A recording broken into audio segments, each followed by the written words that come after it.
Jazakallah khair. Tidak boleh minta doa Mas. Tunggu sebentar ya. Tidak doa kan? Amin. Saya doakan. Baik. Tidak, supaya Anda bisa atau bisa jadi ulama kan? Insya Allah. Ya, tunggu sebentar ya. Saya doakan. Insya Allah. Nah, ini makmum.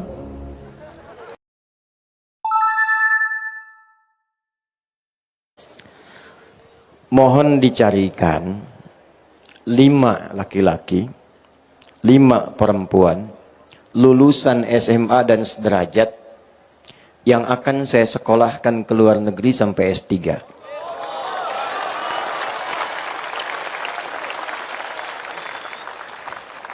Syaratnya cuma 2. Gampang.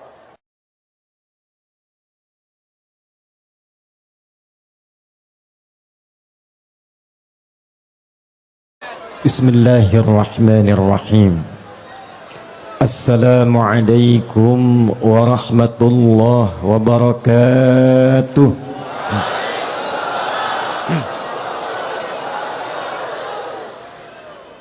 Alhamdulillahilladzi jama'ana mu'minina binurihi fi hadzal masjidin nur wa huwa nurun 'ala nur.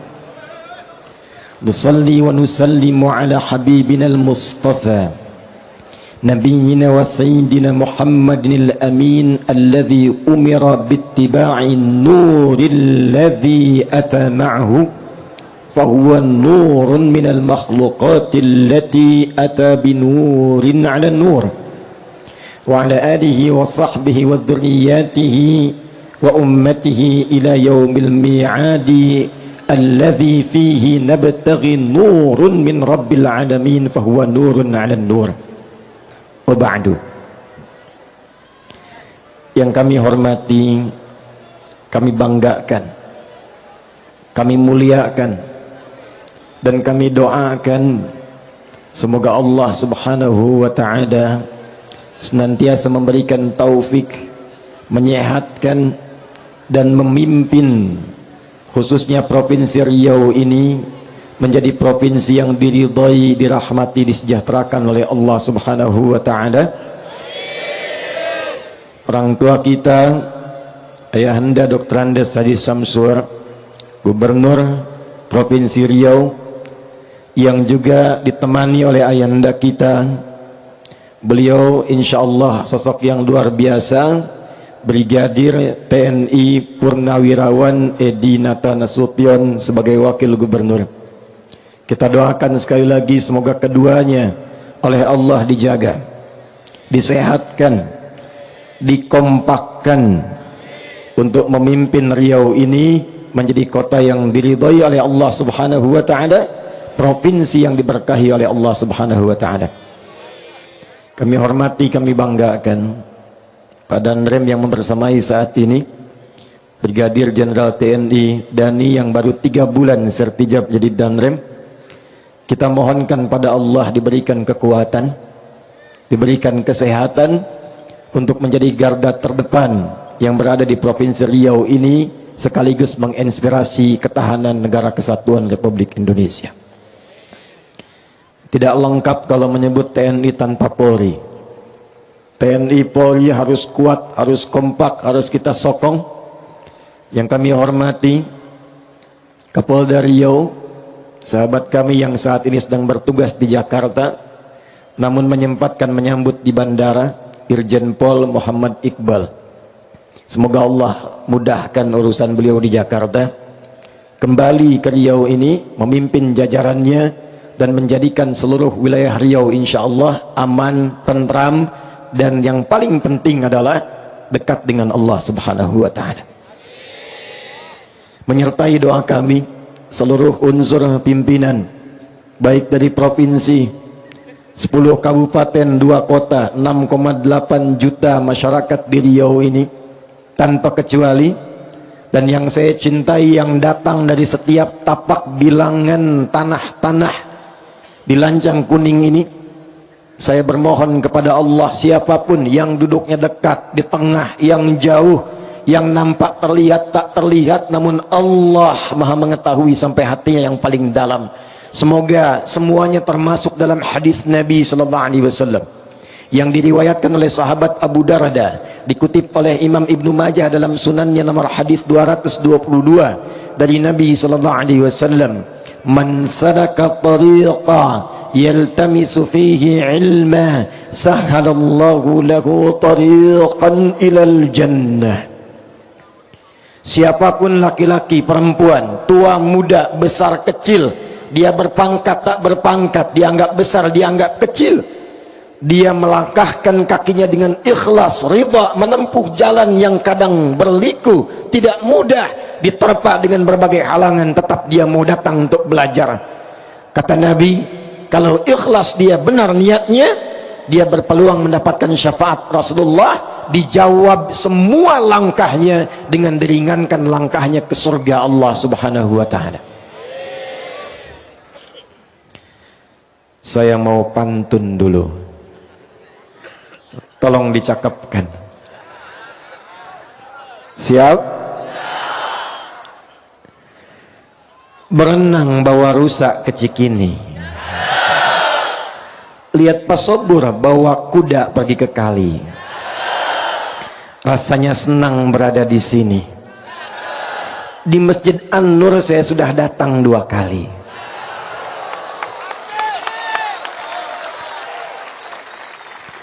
(1440 Hijrah), 5 tahun yang lalu. Bukan pantun, gak usah pakai cakep. Ulang ah. 1440 Hijrah, 5 tahun yang lalu, tepat saya pertama kali berada di masjid yang megah ini. Masjidnya luar biasa, semangat jamaahnya luar biasa. Tapi setelah 5 tahun berganti, ada yang bertambah istimewa dengan kehadiran 6 payung yang luar biasa.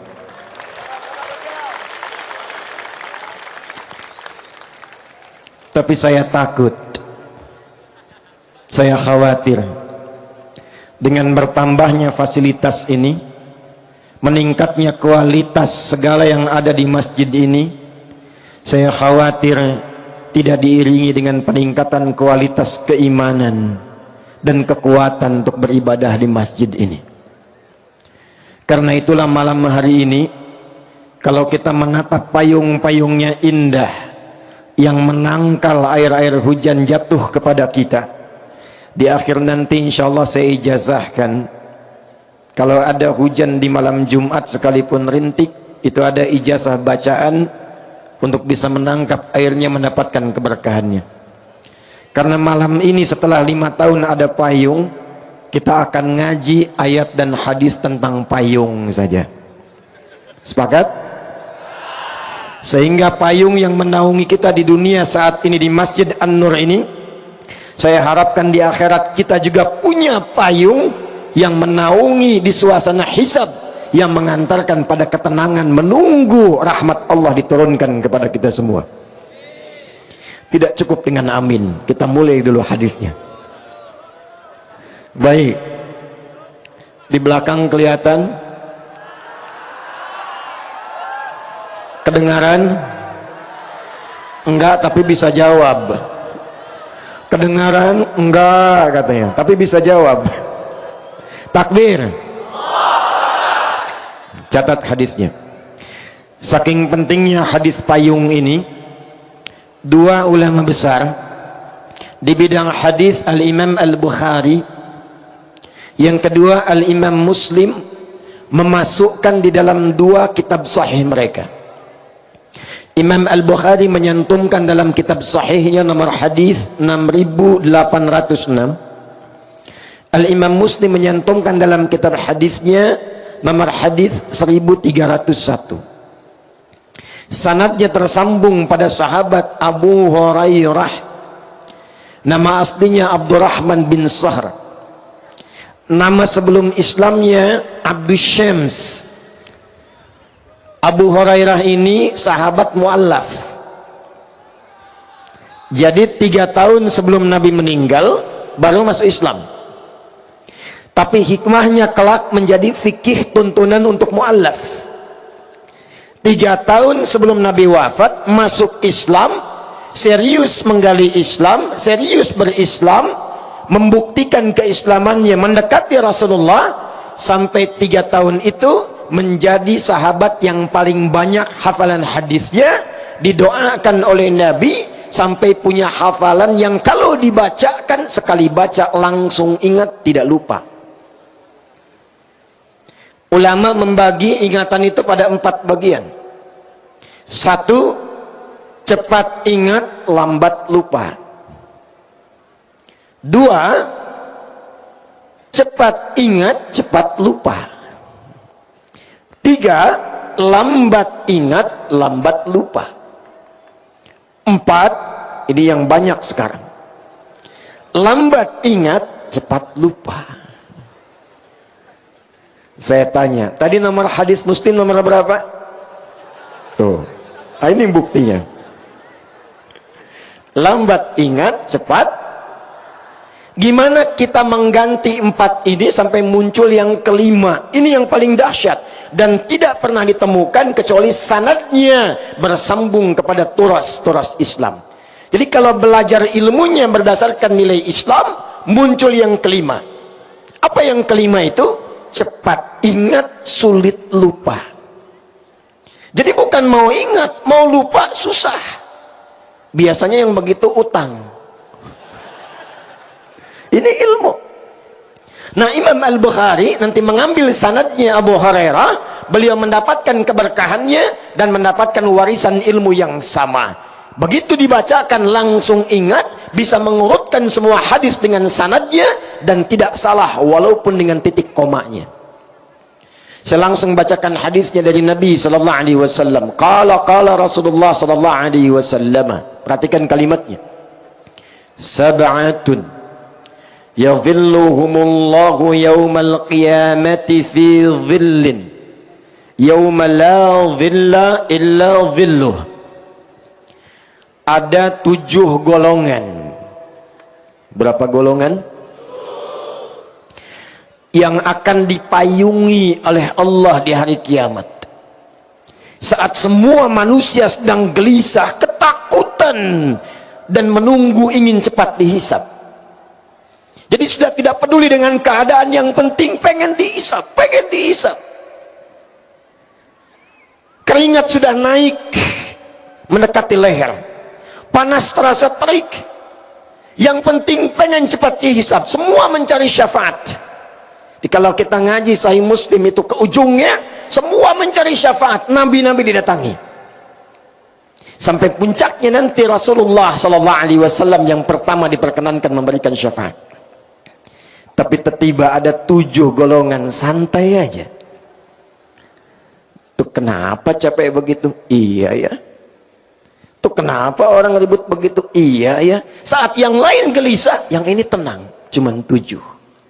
Karena dia memiliki payung yang dia siapkan sejak berada di dunia. Jangan sampai payungnya mewah, 6 payung hebat, tapi kita tidak memiliki payung saat kembali kepada Allah Subhanahu wa taala. Ada orang yang menyiapkan payungnya bukan cuma di dunia, tapi payung akhiratnya yang menaungi dia saat hisab. Siapakah mereka ini? 1. Al-Imamul Adil. 1 siapa? Al-Imamul Adil. Pemimpin yang adil. Sekarang saya fokuskan dulu bagiannya Pak Gub dan Pak Wagub. Pak Danrem, Kapolda, Kejaksaan, Ketua Pengadilan Tinggi, masuk bab yang pertama ini. Ternyata Masya Allah, golongan pertama yang akan dinaungi para pemimpin. Tapi apakah Pak Gub dan Pak Wagub termasuk di dalamnya? Inilah kehendak Allah yang menjadikan materinya dibahas. Barangkali karena inilah kemudian Allah inginkan gubernur, wakil gubernur, seluruh unsur pimpinan dari Riau ini akan menginspirasi sejak malam hari ini, bukan sekedar memimpin Provinsi Riau, tapi menyiapkan payung besar di akhirat sehingga mendapatkan payung di sisi Rasulullah sallallahu alaihi wasallam. Kapan itu terjadi? Ketika menjadi imamun adil. Pak Gub mohon izin, Pak Wagub. Di dalam Islam, pemimpin itu istilahnya cuma satu. Kalau bahasa Arab standar, pemimpin sekarang disebut dengan Rais. Presiden, Rais Daulah. Gubernur, Rais Muhafadzah, kadang disebut Hakim. Bupati, Rais Baladiyah, Rais. Tapi dalam istilah Islam, mau ditarik ke Quran, mau dibawa ke hadis, itu diganti istilahnya bukan dengan Rais, tapi pokok dasarnya menggunakan kata imam. Apa itu imam? Imam dalam bahasa Arab itu bukan sekedar pemimpin, tapi pemimpin yang mampu mendekatkan yang dipimpinnya dan mengenalkan mereka dengan Allah Subhanahu wa ta'ala. Pemimpin yang mampu mendekatkan dan mengenalkan yang dipimpinnya dengan Allah Subhanahu wa ta'ala. Satu.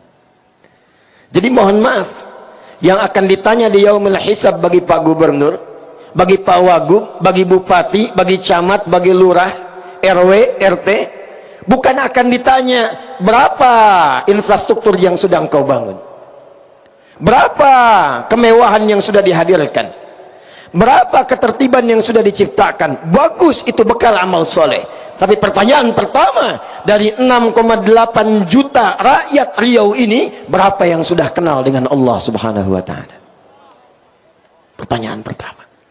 Jika pemimpinnya Muslim, jika pemimpinnya Muslim, dan ternyata dengan status imam itu ketika dekat dengan Allah, maka disifati oleh Rasulullah sallallahu alaihi wasallam yang kedua, adil, imamun adil, bukan sekedar imam. Kapan imam itu bisa menjadi adil? Disinilah spirit yang bisa kita naungkan di pertemuan malam hari ini. Maka dicontohkan oleh Nabi sallallahu alaihi wasallam, kenapa setiap pemimpin saat ini kalau dia Muslim itu oleh Quran sebelum memimpin diminta cek sholatnya dulu. Ini rahasianya. Ada orang-orang pada nerem ingin ikut berjuang, turun ayat mengatakan jangan dulu pengen berjuang, betulkan dulu sholatnya, belajar dulu dalam prinsip sholatnya. Ternyata diantara hikmahnya, saya mau tanya, yang mimpin sholat itu disebut apa? Bukankah namanya sama? Sholatnya kalau ada imam di belakangnya ada apanya? Ada imam, ada makmum, sifat sholatnya berubah dari sendirian menjadi apa? Allahu Akbar. Tadi Ustadz Taqi sudah memimpin Al-Fatihah. Coba cek ya, saya cek nih pelan-pelan. Setelah mengatakan ghairil maghdubi alaihim waladdallin, jawab. Lagi, ghairil maghdubi alaihim waladdallin.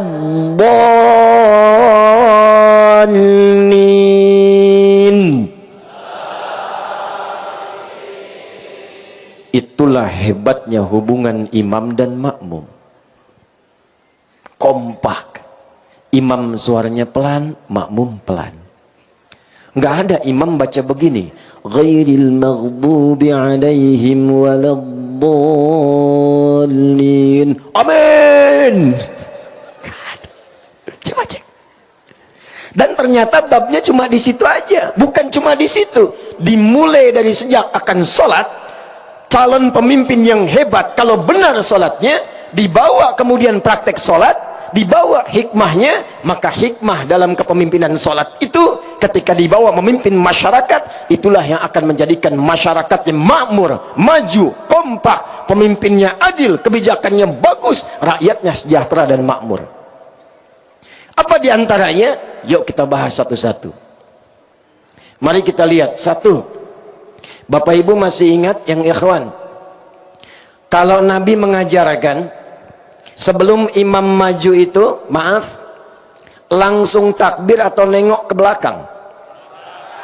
Nengok. Nengoknya formalitas atau ada ketentuan? Saya maju dikit ya, izin Pak Gub, Pak Wagub boleh? Contoh, Lihat sini. Saya perhatikan imam-imam sekarang kalau mau sholat cuma nengoknya formalitas. Rapatkan, luruskan. Oh, ada makmum begitu tuh. Baru kali ini saya ngimamin dan baik. Lihat sini. Itu dipraktekkan Nabi. Kan ini prinsip imam ini. Dibawa ke tentara nyambung, ke polisi nyambung, ke semua level nyambung. Nabi itu kalau melihat ke belakang begini, itu bukan sekedar mengatakan istau, istaqimu, tidak. Dan itu kalimat boleh menggunakan bahasa lokal, tidak harus pakai bahasa Arab. Azan bahasa Arab, baca Quran bahasa Arab. Sebab kalau diganti pakai bahasa lokal, hikmahnya nggak nyambung, rasanya nggak enak, ke telinga pedas. Coba lihat, kalau diganti pakai bahasa lokal, azan, orang Sunda bilang Allah nu ageng, Allah nu ageng. Betawi jawab, Tuhan gua gede, Tuhan gua gede. Nggak ada yang seragam. Yang indah kayak Ustadz Taki tadi, Allahu Akbar, Allahu Akbar. Quran juga demikian. Makanya ngaji Quran enaknya pakai bahasa Arab. Walaupun suratnya ada terjemahannya, tapi tetap kalau ngobrol pakai Arabnya. Nih, enak mana nih? Lagi murojaah surat apa? Semut. Kamu apa? Surat Ma'ma. Semut An-Naml, Ma'ma An-Nisa. Itu si Fulan lagi ngapain? Murojaah sapi. Al-Baqarah. Nggak enak. Walaupun ada terjemahan, tetap yang enak Arabnya. Nanti saya kasih bocoran ketika masuk Al-Fatihah. Tenang, belum takbir. Kita sampai jam berapa ini? Siang.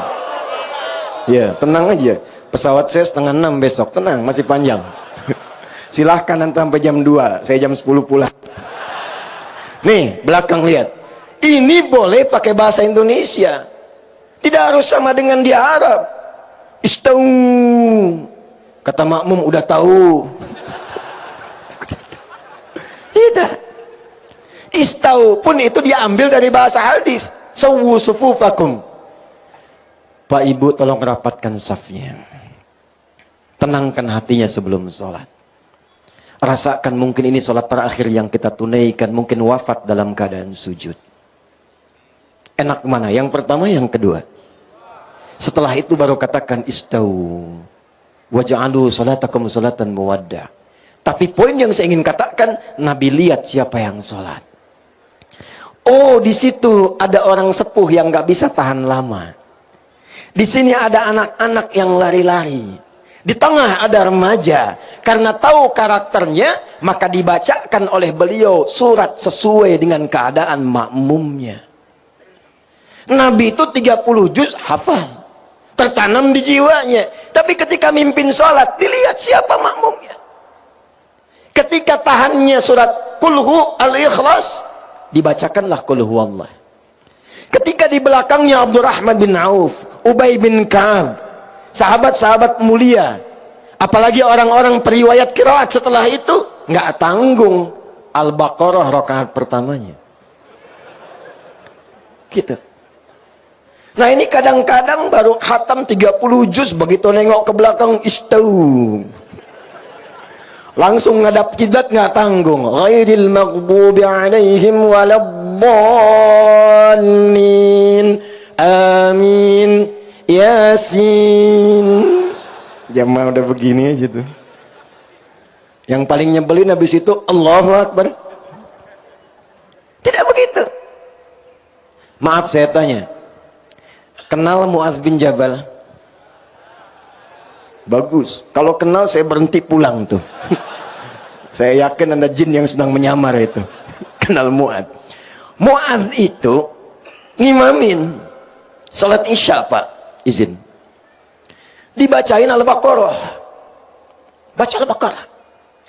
Begitu singkatnya salam, nengok ke belakang, jamaah sudah kosong. Mungkin mentalnya kayak antum tuh. Kayak saya, kayak kita. Nengok kosong. Langsung Mu'adz komen. Dikira sahabat like, ternyata dislike. Itu. Komennya apa? Munafik nih jamaah katanya. Karena diantara ciri orang munafik itu malah sholat isya. Jamaah disebut nifak, langsung protes. Menghadap kepada Rasulullah. Ya Rasulullah, nggak terima Mu'adz menyebut kamu munafik. Nggak terima Mu'adz menyebut kami munafik. Dihadirkan oleh Rasulullah, tidak dihukumi langsung. Cuma ditanya, inilah indahnya Nabi. Nabi tidak pernah menjatuhkan stafnya di hadapan khalayak. Dan tidak pernah merendahkan rakyatnya di hadapan para staf-stafnya. Nabi berkata dengan bijak, kenapa masalahnya? Lantas orang-orang itu berkata, Mu'adz nggak kira-kira isya mimpin pakai bakorohan, mainnya bakoroh ya Rasulullah. Rakaat pertama lagi, gimana kami tahan? Baru pulang nanam korma, pulang dari kebun capek, belum ngapa-ngapain bakoroh. Mu'adz ditanya, ya Rasulullah, kenapa ente baca Baqarah? Saya kan ikut Nabi katanya tuh. Saya pernah bermakmum di belakang Rasul ya Rasulullah. Anda bacanya Al-Baqarah. Saya kan ikut Rasulullah. Pintar. Tapi Nabi lebih pintar karena dibimbing oleh wahyu. Kata Rasulullah, Mu'adz, saya imam, makmumnya ente. Tapi ente imam, makmumnya mereka tuh. Maka dari situlah kemudian Nabi memberikan keluangan. Setelah peristiwa itu, ada sahabat yang kalau baca ngimamin sholat itu mainnya kulhu semua. Betul. Betul, itu ada sanadnya. Pernah kalau taraweh rakaat keduanya kulhu Allah terus? Itu ada sanadnya, kasusnya begitu.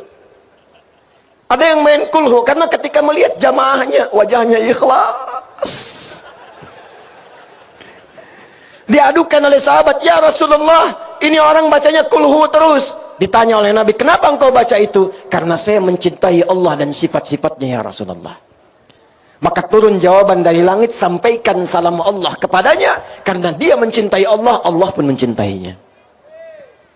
Dibawalah praktek ini ke dalam kepemimpinan, ke instansi, ke dalam institusi. Maka pemimpin yang baik sebelum memimpin dia melihat kepada rakyatnya seluruhnya. Dimitigasikan. 10 kabupaten, 2 kota madya, bagaimana karakternya? Bagaimana keadaannya? Tentu tidak akan sama. Yang ini mungkin butuh perbaikan jalan. Yang ini butuh lapar sembako. Yang di sana butuh beasiswa. Ketika paham tentang rakyatnya, maka mudah mengkonsep, merencanakan semua program-program untuk kemaslahatan rakyatnya. Itulah sebabnya kenapa Umar, ayo tepuk tangan dulu. Kasih. Itulah sebabnya kenapa Umar yang sangat jenius membaca hikmah pertama ini dan menerapkan teori yang dikenal sekarang dengan ilmu belusukan. Umar. Dan Umar dulu nggak bawa kamera.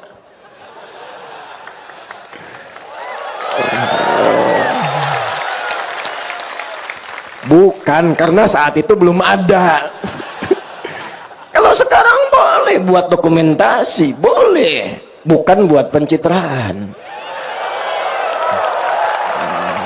Kenapa rame begini? Nih, Umar. Hei, Umar. Umar, jangan lihat sini, Umar. Jalan malam-malam. Begitu lewat satu tempat di Gubuk, seorang ibu sedang mengaduh membuat syair. Ternyata ibu itu sedang fakir, punya beberapa anak, nangis lapar. Dapurnya tidak mengebul, yang ada cuma batu, maka pura-pura masak batu dengan pasir digoreng-goreng. Dia membuat syair dan berkata, kalau bahasa kitanya, duhai Khalifah Amirul Mukminin, senang-senang engkau di istana, rakyatmu sekarang lapar seperti ini tak bisa makan, engkau yang akan dihisab di hari kiamat. Umar lewat, tidak diketahui, tidak memperkenalkan diri, dengar kemudian pengaduhan itu, langsung berangkat ke gudang persediaan, gudang sembako, dimasukkan ke dalam karung, dipikul gandum itu dengan pundaknya. Ajudan datang mengatakan, ya Amirul Mukminin, saya yang bawa. Kata Umar, bukan, saya yang dihisab, bukan engkau. dibawa ke hadapan ibu itu, kemudian dimasakin di depannya tanpa mengatakan saya Umar. Ibu itu sambil nunggu dimasakin masih sempat-sempatnya menyebut Umar. Dasar khalifah, santai-santai di istana, orang lain yang masakin kami, katanya. Disuapi oleh Umar. Selesai itu semua, pulang tanpa mengatakan sayalah Amirul Mukminin. Ilmu pertama yang Umar ambil dari ilmu belusukan itu adalah ilmu penggembala kambing dari Rasulullah sallallahu alaihi wasallam. Itulah hikmahnya. Kenapa semua nabi yang pernah bertugas di muka bumi ini, dari Nabi Muhammad sallallahu alaihi wasallam sampai Nabi Adam alaihi salam, Muhammad sallallahu alaihi wasallam bin Abdullah bin Abdul Muttalib bin Hashim bin Abdul Manaf bin Qusay bin Murrah bin Kilab bin Ka'ab bin Ghalib bin Fikir bin Malik bin Nadar bin Kinana bin Khuzaimah bin Mudrika bin Ilyas bin Nizar bin Ma'ad bin Adnan bin Addi bin Adri bin Muqawwam bin Nakur bin Tarikh bin Ya'rub bin Yasjub bin Nabit bin Ismail alaihi salam bin Ibrahim alaihi salam bin Azar atau bin Nakur bin Abir bin Kinan bin Arfakhshan bin Sam bin Nuh alaihi salam bin Mihlail bin Matushala bin Kinan bin Anwas bin Tif bin Adam alaihi salam. Coba ulangi. Enak aja tepukin kayak merpati. Ulangi. Antum tuh paling enak datang denger rekam tepuk tangan masuk surga. Masya Allah. Amin. Ya. Pas Sayyidul Amin dipanggil tuh. Balik. Semua menggembala kambing.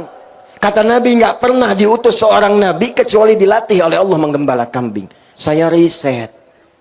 Saya senang meriset. Saya teliti hadis itu, saya putuskan berangkat ke satu puncak di dataran Bandung. Yang pada masa lalu Belanda menjadikan tempat itu untuk nanam kopi. Namanya Pacet. Ada kawan kami di situ membuat tempat perawatan dan penggembalaan kambing. Itu begitu saya baru masuk, saya paham. Allahu Akbar, saya katakan. Allahu Akbar. Saya tes kasih makan. Yang dikasih makan begitu mau diberikan, meh. Yang sana belum dapat, meh. Tiba ada yang beda, meh. Saya tanya, yang itu kenapa? Itu sakit, Ustaz, katanya. Oh. Ada lagi yang lain, meh. Saya tanya, itu kenapa? Itu sedang ketakutan, Ustaz. Allahu Akbar. Rupanya, kenapa para pemimpin diminta belajar dari penggembalaan kambing? Tidak harus habis ini Pak Gubernur langsung gembala kambing. Tidak. Bukan itu maksudnya. Salah paham sih itu sih. Bukan. Yang dimaksud mitigasikan rakyat. Kalau sudah tahu hikmahnya, mitigasikan rakyat. Kadang-kadang suaranya beda-beda. Kecamatan Mando, jalan rusak.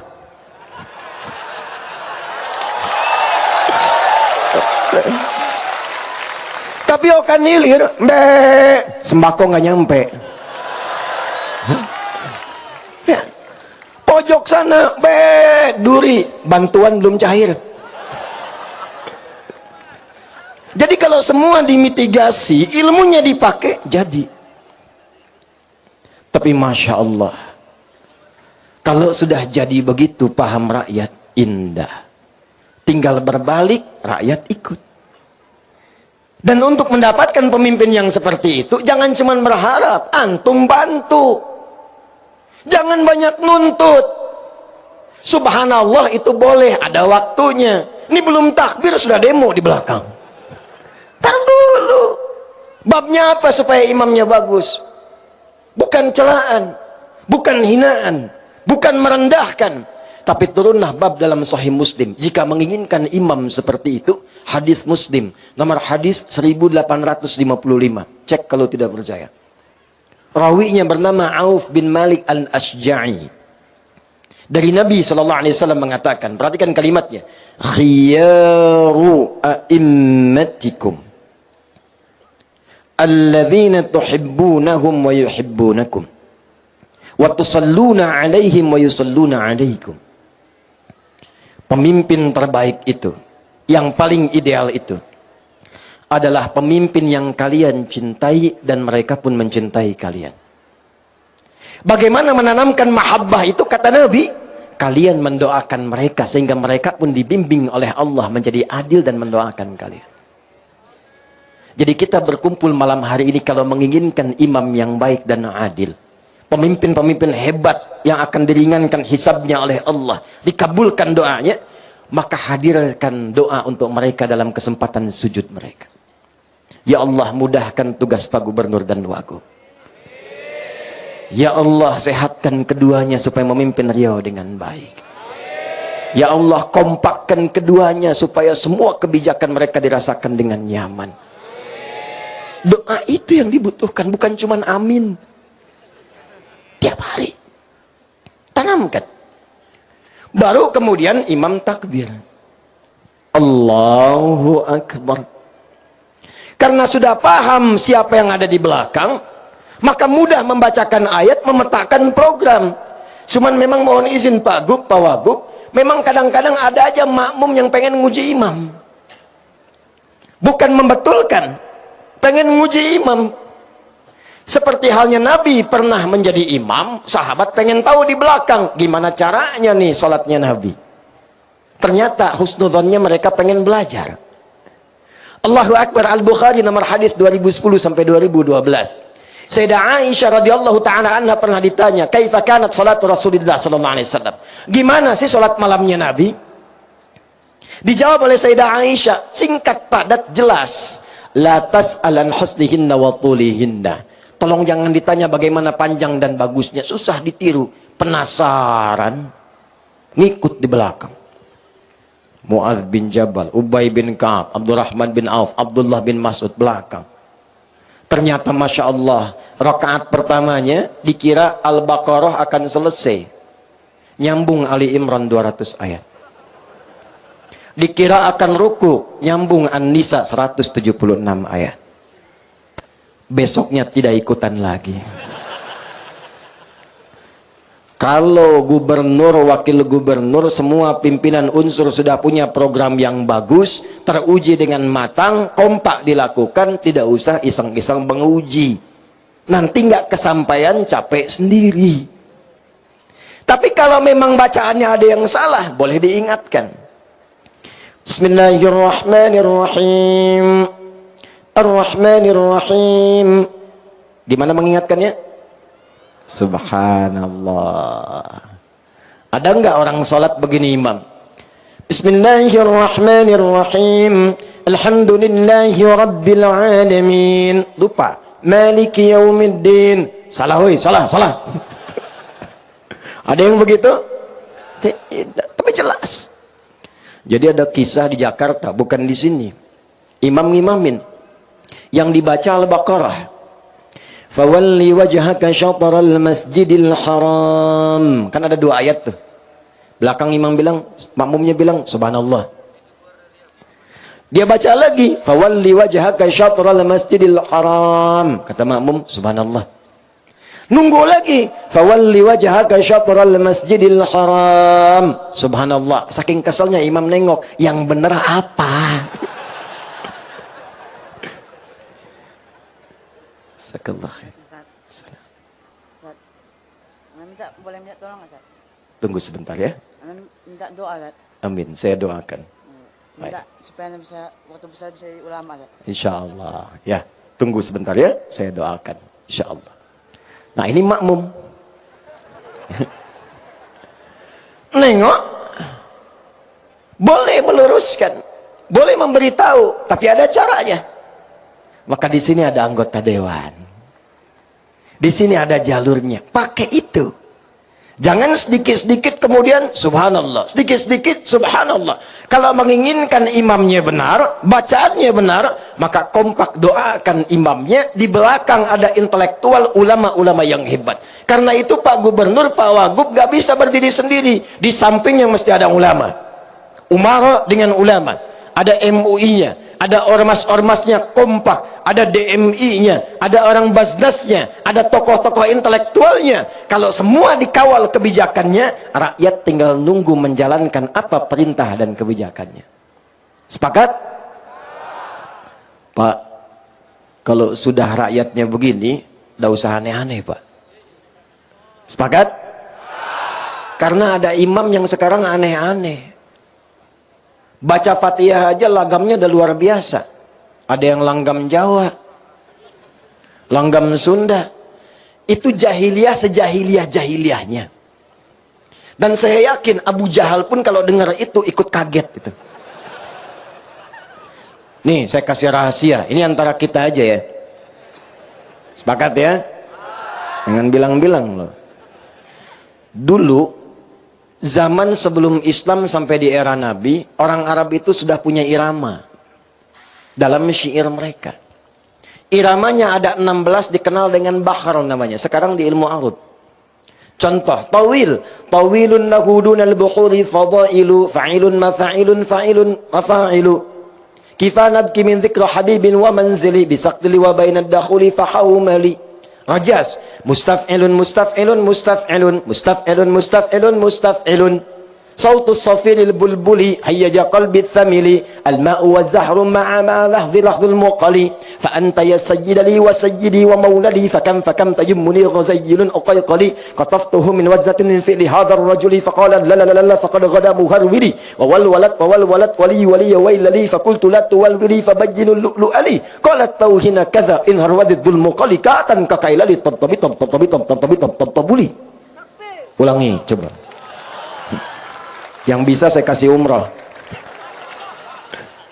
Udah kesempatan habis. Madid mufa'alatun mufa'alatun fa'ilatun. Jadilah kemudian irama tala'al badru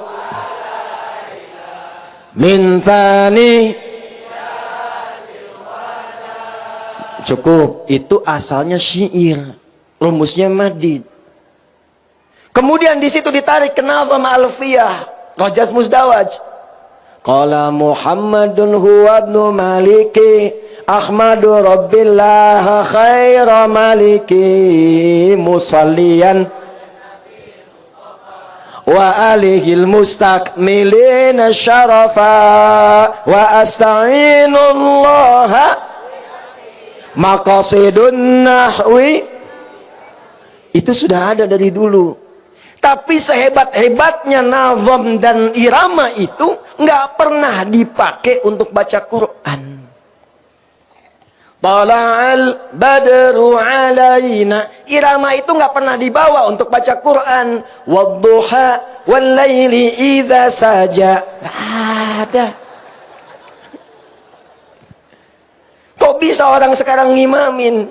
Iyyaka na'budu wa iyyaka nasta'in. Bubar itu salat tuh. Kain.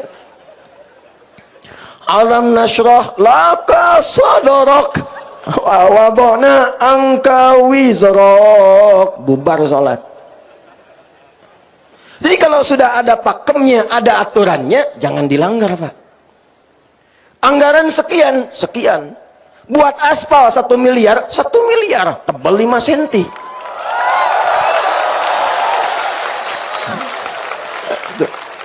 Jangan sampai sapi makan rumput, manusia makan aspal. Mohon maaf Pak, bukan. Mohon maaf.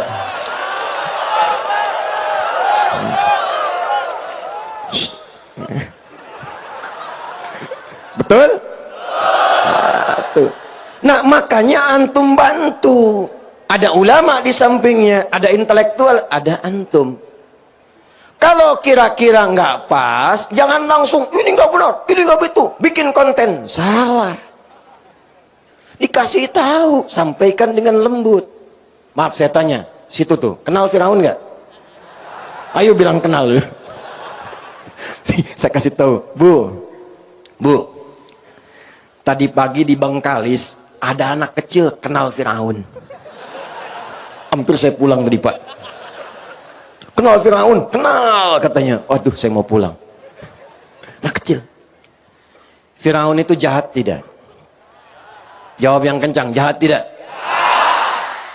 Baik. Kejam tidak? Nih, saya kasih tahu. Al-Baqarah 49, hobinya bunuh orang. Wa idz najjaynakum min ali fir'auna yasumunakum su'al 'adzab yudzabbihuna abna'akum. Zabaha itu menggorok, jatuhkan gorok. kalau dijatuhkan digorok berkali-kali, dzabbaha yudzabbihu. Itu kerjaan Firaun, yudzabbih. Dua, ngaku Tuhan. Ana rabbukumul a'la. Itu melanggar fitrah, karena orang sekarang pun paling banter nggak nyampe derajat Tuhan. Nabi pernah di Pekanbaru ada ngaku Nabi.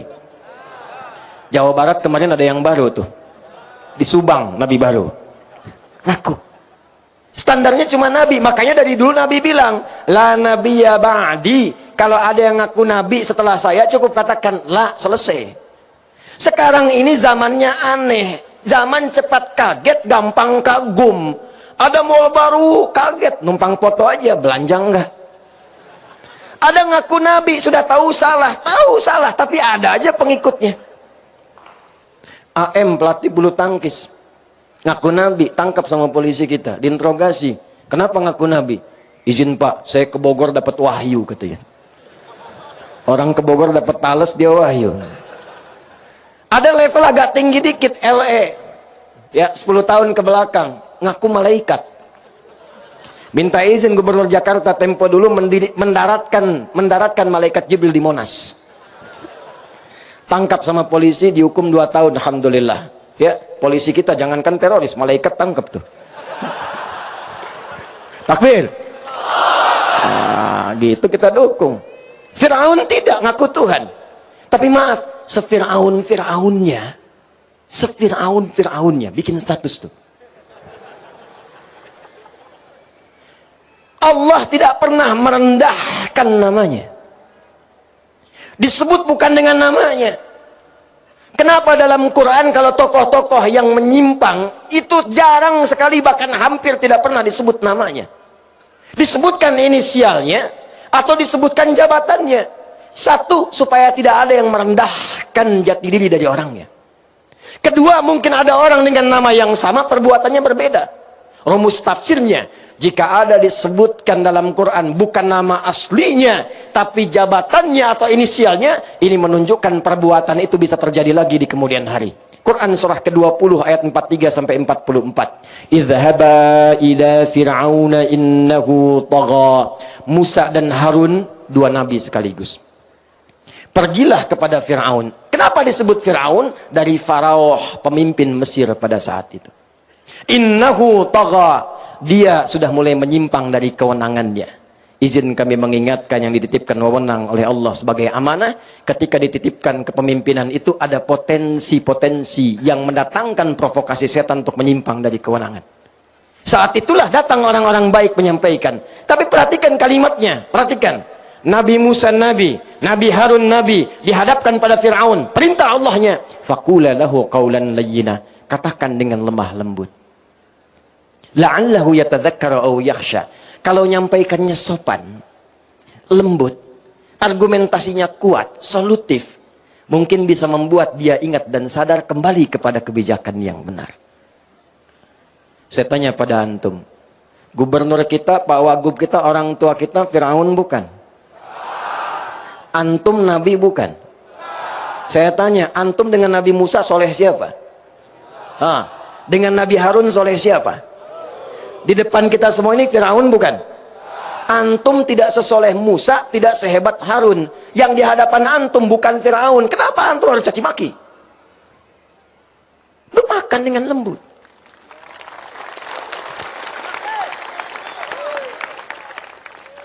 Jangan suka menyindir untuk merendahkan. Doakan, bawa kelembutan, hadirkan kedamaian. Itu solusi namanya. Maka kalau sudah menemukan imam yang begitu, iramanya seperti Syekh Mishair Rashid Al-Affasi, tenang, nyaman, ngantuk, tidur aja. Hati-hati belakang tuh yang nyandar-nyandar. Kemarin pas Rebo ada yang sandaran, merem-melek meninggal.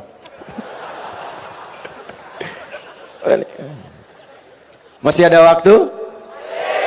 Alhamdulillah. Takbir. Sekarang babnya makmum. Babnya apa? Perhatikan baik-baik. Imam nengok ke belakang. Kata imam, rapatkan, luruskan. Rapat enggak tuh? Bagaimana nyusun safnya? Ternyata kenapa disebut dengan jamaah? Dari kata al-jam'u, sifatnya disebut dengan jum'ah, keadaannya jamaah. Saya tanya, kalau di An-Nur salatnya jamaah tidak? Jamaah. Setiap pekan ada jum'ah tidak? Pertanyaan besar saya, apa itu jamaah, apa itu jum'ah? Disebut dengan jamaah dari kata jam'u, maknanya 3. 1, kumpul datang. Yang kedua, perhatikan, kenali siapa yang datang. Jadi bukan cuma datang, duduk, sholat. Kalau Jumat datang, duduk, dengar khatib khutbah, kadang ngantuk, bahkan ada yang tidur, sholat 2 rakaat, lantas pulang. Itu bukan jamaah, bukan Jum'ah namanya. Datang. Setelah itu kenali siapa yang datang. Tengok kanan siapa, kiri siapa, belakang siapa, depan siapa. Yang ketiga, saling mengisi dengan siapa yang datang. Itu sifatnya. Karena itulah hidupnya jamaah di masa Nabi, itu masjidnya jadi solusi. Demi Allah saya katakan, tidak ada orang datang ke masjid kecuali kenal siapa yang hadir di masjid. Dan semua memberikan solusi. Datang yang haus, pulang-pulang hilang dahaga. Datang yang lapar, pulang-pulang kenyang. Kalau kita praktekkan sekarang, tidak harus menggantungkan pada yang memimpin. Maaf, dokter datang kemudian jamaah, sampingnya ada pasien, nggak punya biaya ke rumah sakit karena kenal itu dokter, konsultasi, tanya, diberikan resep obat, bahkan direkomendasikan dapat gratis. Datang lagi yang lain belum dapat pekerjaan, pengusaha sholat di sampingnya karena kenal, datang konsultasi, dapat lapangan pekerjaan. Itulah yang menjadikan Nabi mempersaudarakan semua jamaahnya. Akha bainal muhajirin wal ansar, bainal aus wal khazraj, bainal muslimin hatta ghairil muslimin. Yang dilakukan oleh Nabi, izin Pak, pertama beliau mendarat di Yathrib itu. Datang, dipersaudarakan semua wilayahnya. Ini coba yang datang begini banyak, kenal nggak? Kalau kemudian ini dihimpun, ada datanya, dibikin aplikasi, 10 kabupaten, 2 kota madya, dimasukkan ke aplikasi, database Riau, ustadz-ustadznya siapa, kepakaran di bidang apa, nanti ditempatkan ngajinya di mana, UMKM-nya dimasukkan ke aplikasi, yang jualan beras siapa, yang jualan baju siapa, yang jual sayur siapa. Begitu membutuhkan tinggal klik datang, yang ojeknya kemudian dibina di situ, diberikan bimbingan dari Basnas, yang bayar kita, muter semua di luar, di Riau, ekonomi berjalan, padat, kalau nggak ada baru keluar, hidup.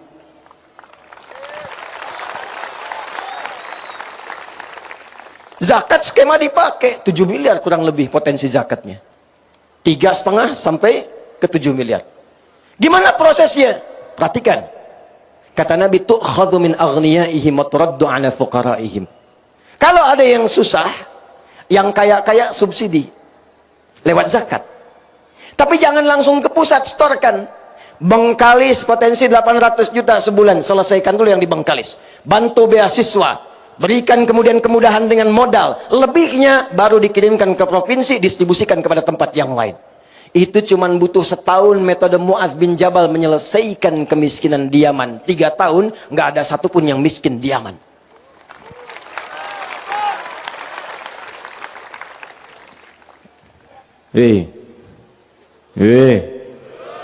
Masa 7 juta nggak ada yang bisa aplikasi di sini?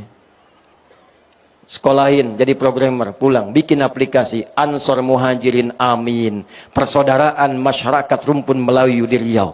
Masukkan aplikasi, begitu ada yang butuh panci, upload, perlu panci, tempat ketinggalan, yang lain melihat, masa iya dari 7 juta nggak mau yang bisa kirim panci? Nggak harus pakai APBD. Terakhir, apakah semua di sini muslim semua? Apakah Riau muslim semua? Tidak, ada non-muslimnya. Apakah di Madinah semua muslim? Di zaman Nabi ada Yahudi? Ada non-muslim? Inilah indahnya Islam. Pemimpin sekalipun ada yang non-muslim, disamakan hak-hak administratifnya. Jangan dibedakan urusan pelayanannya. Nabi samakan semuanya sama dan rata. Tapi ulamanya memberikan pencerahan kepada masyarakatnya supaya bertenggang rasa, toleransi, dan hidup bersama dalam kebaikan. Anda silahkan cek dan bandingkan dengan kitab manapun yang disucikan. Tidak ada seindah Al-Quran dan hadis Nabi Muhammad SAW. Pernah dengar hadis ini? Siapa yang masak makanan, baunya sampai ke tetangga, maka bagilah tetangga itu walaupun hanya paling kencang ibu-ibu sebelah sana kuahnya. Nampaknya ibu masak opor ayam, ayamnya ibu makan, kuahnya kasih tetangga. Tetangga tanya, kok unik, kenapa cuma kuahnya? Maaf, hadis Nabi. Hadis jadi tersangka. Dimaksud Nabi boleh jadi ke depan tuh ada bumbu-bumbu. Masak cuma kuah, bumbunya rendang, isinya tempe. Supaya tak salah paham, kirimkan. Tapi prakteknya, saya mau tanya, apakah Nabi pernah mengatakan kalau tetangga Anda orang Islam saja? Tidak. Hati-hati yang punya rumah makan tuh. Anda tetangga sampingnya Kristen, ada Muslim, ada Hindu, ada Buddha. Masak, bau nyampe, bagi, datangi. Jangan gak dibagi. Yang Muslim dikasih, yang Kristen tidak. Yang Kristen tanya, Pak, kayaknya enak ya opornya. Emang enak, cuman ente kafir. Gak boleh. Dan itu dosa. Dosa itu. Itu dosa. Bayangkan hubungan Muslim dengan non-Muslim. Yang Muslimnya bisa dosa. Masak. Siapkan nampannya. Ketok rumahnya. Pagi Pak, pagi. Ini ada sedikit Pak. Banyak begini. Ini buat Bapak semuanya. Baik sekali. Bukan baik. Allah yang memerintahkan saya berbagi. Kalimat Allah yang diperkenalkan. Taulah lafaz Allah. Besoknya dia kembalikan panci. Udah bisa assalamualaikum. Gak percaya silahkan. Assalamualaikum. Udah bisa. Seumur-umur belum bisa tuh. Begitu dibuka, dia kembalikan. Terima kasih Pak. Plus pertanyaan, kira-kira hari ini Allah ngasih perintah berbagi lagi nggak? Alhamdulillah. Jadi insya Allah kalau sudah demikian, kompak, baik, saling mendoakan, rakyatnya mensupport, pemimpinnya dibimbing, doanya nyampe ke arsy, insya Allah berubahlah Riau ini menjadi suasana gemerlap kota yang memancarkan cahaya-cahaya kebaikan, yang bahasa Arabnya disebut dengan Al-Madinah Al-Munawwarah. Ini yang baru mirip payungnya aja. Yang baru mirip. Saya menginginkan insya Allah setelah ini yang mirip karakternya. Yang mirip orangnya. Saya sebelum tutup izin ingin menyampaikan Pak Gub, Pak Wagub, dan semua, saya mencintai Anda semua karena Allah. Insya Allah mulai hari ini saya sertakan nama Anda dalam sujud-sujud saya juga. Tapi saya menginginkan ketika datang ke sini lagi, insya Allah kita semua menjadi lebih soleh di hadapan Allah. Saya takut dan saya mohon maaf 5 tahun ke sini saya khawatir tidak berusaha merubah apa-apa dengan lebih baik. Kalau Anda tidak mendapatkan apapun dari saya malam hari ini, besok-besok cari ustadz lain yang membuat Anda dekat dengan Allah. Bertambah pengetahuan. Pak Gub, saya berikan PR. Gimana caranya, pokoknya harus berhasil. Sepakat?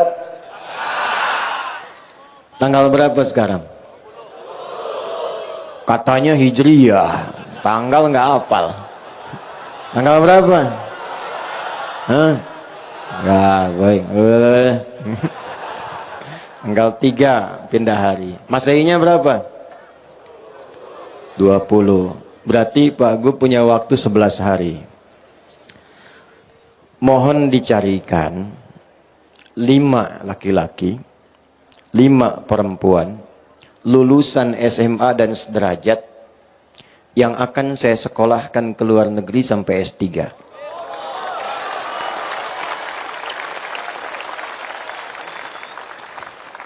Syaratnya cuma 2. Gampang. 1, hafal Quran 30 juz. Ntar dulu, belum selesai. Kedua, lancar bahasa Arab. 2 itu aja, nggak banyak. Saya nggak banyak kalau ngasih syarat. Hafal Quran berapa? Kedua, lancar bahasa Arab. Waktunya 11 hari. Saya nggak mau tahu Pak. Saksinya banyak. Jangan pakai dana APBD, jangan pakai apapun. Insya Allah kami yang cover pembiayaannya sampai selesai S3, pulang lagi ke Riau, kembali ke daerahnya masing-masing.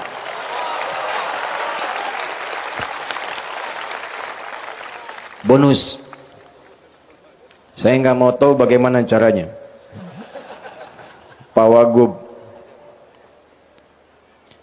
minta satu aja Pak, yang hafal Quran tapi laki-laki, suaranya bagus, hafalannya bersanad. Bapak boleh rekomendasikan 5, saya uji 1. Kalau lulus, saya kirim ke Amerika untuk jadi imam di sana. 11 hari waktunya Pak. Bapak lewat, pindah kuota ke tempat lain. Siap? Tundukkan hatinya. Tenang dulu. Sebelum kita berdoa, kalau ada hujan malam Jumat, ini ada ilmunya, cuma waktunya nggak sanggup saya bagi. Singkat saja. Kalau ada hujan malam Jumat, rintik kayak tadi atau apapun, itu boleh Anda tadah. Tapi yang langsung jatuh dari langit, nggak nyimpang-nyimpang, langsung. Saya cepat aja, kalau tanya sanad nanti lama saya turunkan. Waktunya terbatas. Bacakan Al-Fatihah sekali, Al-Ikhlas 3 kali, Al-Falaq 3 kali, An-Nas 3 kali. Udah cukup. Tampungannya silahkan pakai untuk mandi atau yang lain. Itu nanti ada babnya sendiri, ada babnya sendiri. Kalau ngajinya khatam sampai. Ini bukan khurafat. Kalau khurafat ada bab lainnya. Ya, udah. Jelas? Jadi bersyukurlah tadi dikasih hujan. Saya tanya dari pagi, udah hujan belum di Rio? Belum. Ya Allah, kasihlah gerimis sedikit biar nggak hangat-hangat. Alhamdulillah. Berhenti sekarang ya. Nah, sanad yang kedua, ini di hadis Muslim. Kalau ada hujan yang cukup deras atau mulai mendung, Anda pengen minta kepada Allah, nggak usah bawa-bawa pawang. Babnya kita udah lengkap. Nih bacakan. Allahumma. Ulangi. Allahumma. Hawalaina. Hawalaina. Wala alaina. Bacain itu minimal 3 kali, tambahkan surah Tabbat di akhirnya. Itu rumusnya. Itu nggak usah saya terangin, nanti ngaji sampai lengkap Sahih Muslim baru ketemu. Jelas? Yang saya sampaikan Quran, hadis, Quran, hadis, Quran, hadis. Ya kalau belum ketemu, bukan saya yang salah, Anda belum lengkap ngajinya. Paham? Baik, mari kita berdoa. Semoga doa kita diijabah oleh Allah Subhanahu wa taala. Saya mohon izin untuk duduk sebagai takrim dari kalimat doa yang disampaikan. Bismillah. A'udzu billahi minasyaitonir rajim. Bismillahirrahmanirrahim. Alhamdulillahi rabbil alamin. Nahmaduka ya rabbana hamdan kama 'allamtana an nahmadak wa nashkuruka syukran kama 'allamtana an nashkurak. Antal muqaddim wa antal muakhir biyadikal khair innaka 'ala kulli syai'in qadir. Allahumma nusalli wa nusallim ala habibika al-karim rasulika al-mustafa al-amin sayyidina Muhammadin wa ala alihi wa sahbihi ajma'in. Rabbana inna nas'aluka bi asma'ika al-husna wa sifatika al-'ula an taghfir lana ya arhamar rahimin dhunubana wa kaffir 'anna sayyi'atina. Ya al-ghafir al-ghaffar al-ghafur ar-rahim la tad'alna fi maqamina hadha wa fi kulli maqamin dhanban illa ghafartah. Ya Allah yang Maha Pengampun tanpa batas. Kami menyadari di tempat ini ada satu di antara sekian hamba-Mu yang mungkin berlumur dalam dosa. Dengan keikhlasan ia datang mohon ya Allah. Jangan biarkan satupun hamba-Mu meninggalkan majlis ini kecuali Engkau ampuni seluruh dosa-dosanya. Wala hamman illa farajtah. Jika ada yang datang di malam hari ini membawa kegelisahan, jangan biarkan ia pulang kecuali Engkau telah tenangkan keadaan jiwanya. Wala asiran illa yasartah. Ya Allah, boleh jadi di antara satu kami ya Allah ada yang datang membawa kesulitan di pekerjaannya, di rumah tangganya. Jangan biarkan ia pulang kecuali Engkau telah ringankan dan hilangkan seluruh kesulitannya. Wala maridan illa syafaitah. Jika ada yang sakit mohon angkat dan sembuhkan penyakitnya. Wala dainan illa qadaitah. Jika ada di antara kami yang diuji dengan utang piutang mohon limpahkan rizki untuk melunasi utang-utangnya. Allahumma ja'al baqiyata hayatina hayatan thayyibah wa akhir wafatina husnal khatimah. Tawaffana muslimin wa khaffif lisanana naqula kalimat at-tauhid la ilaha illallah Muhammadur Rasulullah. Wa ajib kalimatana biqaulika ya ayyatuhan nafsul mutmainnah irji'i ila rabbiki radiyatan maradiyah fadkhuli fi ibadi wadkhuli jannati. Ya Allah, bila masih ada sisa kehidupan bagi kami di esok hari atau di malam ini, mohon jadikan sisa hidup kami lebih baik dan Kau berkahi ya Allah. Bila pun kami mesti berpulang di malam hari ini, mohon ringankan sakaratul maut kami sehingga mampu mengucapkan kalimat tauhid la ilaha illallah Muhammad Rasul. Dan mohon jawab kalimat kami dengan panggilan-Mu yang indah, hei jiwa-jiwa yang tenang. Hei jiwa-jiwa yang tenang, cepat pulang kepada Rabbu. Aku ridha dengan amalmu, Engkau ridha dengan pemberianku. Masuk dalam golongan hamba-Ku. Aku ampuni dosamu, aku siapkan surga untukmu. Allahumma ya arhamar rahimin alif baina qulubina linattahida fi rayika ya arhamar alamin. Fi rayatika ya Allah li'alai kalimatik wattiba'i sunnati nabiyyik. Ya Allah, lembutkan hati kami malam hari ini ya Allah. Lembutkan hati kami di malam hari ini untuk bersatu dalam kebaikan. Jauhkan kami dalam perpecahan ya Allah. Hadirkan kami petunjuk dan ridha-Mu untuk mengikuti sunnah Nabi-Mu Muhammad sallallahu alaihi wasallam. Allahumma ihfadz biladana an Indonesia wa jannibna ya Allah minat tafruqah. Ya Allah, satukan seluruh bangsa, elemen bangsa masyarakat Indonesia ini dalam persatuan terbaik. Jauhkan kami dari perpecahan ya Allah. Jaga NKRI ini ya Allah. Jaga NKRI ini ya Allah. Mohon jaga bangsa kami ya Allah. Jauhkan dari perpecahan ya Allah. Wahfad ulama'ana ya arhamar rahim waj'alhum lakad-din mukhlasina lakad-din. Ya Allah, mohon jaga para ulama kami. Sehatkan mereka, luaskan ilmu mereka untuk membimbing masyarakat dan berikan petunjuk kepada mereka untuk mencerahkan masyarakat dalam kebaikan, menyatukan dalam kemuliaan. Wahfad umara'ana waj'alhum udala. Dan mohon jaga para pemimpin kami ya Allah, bimbing mereka untuk bersikap adil, sadarkan mereka akan dihisab ya Allah, ringankan hisab mereka di hari kiamat ya arhamar rahimin. Allahumma ya rabbal alamin ati anfusana taqwaha wa zakkiha anta khairu man zakkaha anta waliyuha maulaha. Allahumma ya arhamar rahimin layyin qulubal wasat fi hadhihi al-laila liyatubu ilaika taubatan nasuha. Ya Allah, mohon berikan hidayah kepada para pelaku maksiat yang hadir di tempat ini ya Allah, supaya hatinya lembut untuk bertaubat. Jangan wafatkan mereka kecuali dalam ketaatan ya arhamar rahimin. Ya Allah, berikan petunjuk kepada tetangga-tetangga kami yang belum beriman agar dapat mengenal-Mu ya arhamar rahimin. Berikan petunjuk pada kawan-kawan kami yang belum beriman agar dapat berislam bersama kami ya arhamar rahimin. Allahumma la tudayyi umurana, la tudayyi dumu'ana. Ataina ya arhamar rahimin ridai rahmatak. Ya Allah, jangan sia-siakan air mata kami. Kami datang kemari ya untuk mengharapkan rahmat-Mu. Engkau perintahkan kami salat, Kau perintahkan kami menuntut ilmu, kami datang. Kau perintahkan kami berdoa, kami lakukan. Jika dengan semua ini belum mampu mengabulkan apa yang kami mohonkan, tunjukkan kepada kami dengan cara apa lagi kami mesti memohon. Allahumma barik ya Allah. Barik hadhil balda fi Riau ya arhamar rahimin tamaman mubarakah. Ya Allah, mohon jaga Riau ini ya Allah dengan keberkahan-Mu. Makmurkan ya Allah, sejahterakan rakyatnya. Ya Allah, jaga kekompakan seluruh penduduknya. Ya Allah, ringankan hisab kami di akhirat kelak ya Allah dengan amal soleh yang mampu kami titik. Jadikan anak-anak kami anak-anak soleh penghafal Al-Quran. Jadikan orang tua mereka orang tua soleh dan salihat dapat mendapatkan rezeki yang halal dalam kebaikan. Rabbana atina fid dunya hasanah wa fil akhirati hasanah wa qina adzabannar. Allahumma ja'al awwalaha thayyibah wa akhiruha husnul khatimah. Ya Allah, jadikan tahun-tahun yang telah berganti bagi kami tahun-tahun penuh maaf, maghfirah dan pengampunan dosa. Dan jadikan tahun baru ini sampai dengan ke depan tahun-tahun yang membuka lembaran kehidupan baru yang penuh dengan kemuliaan. Bifadlika subhana rabbika rabbil izzati amma yasifun. Wa sallallahu ala sayyidina Muhammad wa ala alihi wa sahbihi ajma'in. Wa akhiru da'wana subhanakallahumma wa bihamdika. Nashhadu an la ilaha illa anta nastaghfiruka wa natubu ilaik. Walhamdulillahi rabbil alamin. Wassalamualaikum warahmatullahi wabarakatuh.